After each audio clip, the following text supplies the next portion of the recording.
any company that invests, reinvests, or trades securities as its primary business has to be registered under the Investment Company Act of 1940.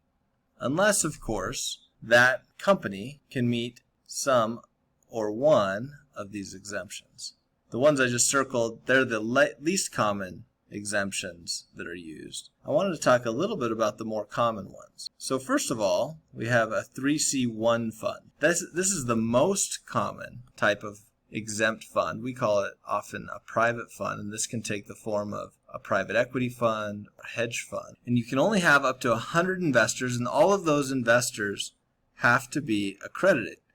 Accredited investor means $1 million in net worth or $200,000 in annual income, or if you're married, $300,000 between spouses of annual income.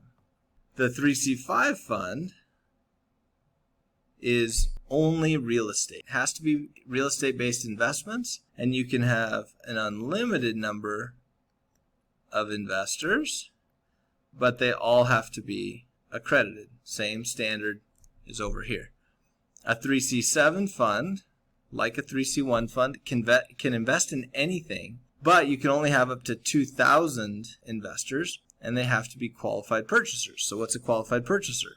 It's $5 million in investable assets, not net worth, or if you're an endowment, a foundation, or another entity, it's $25 million in investable assets. So higher standard, but also can facilitate more investors. And then we have 3C9 funds. 3C9 funds are oil and gas based investments, unlimited number of investors, all have to be accredited. So as you're considering what type of fund you would like to create, if you're trying to keep it exempt under the 40 Act, which saves a lot of money, does limit the offerings significantly because none of these are considered public offerings. You have to consider whether or not you can live with 100 or fewer investors. If you're going to be focused on real estate, you don't need to worry about the number of investors as long as they're accredited. And then if you want to go more investors, they just need to be more sophisticated, like the qualified purchaser standard.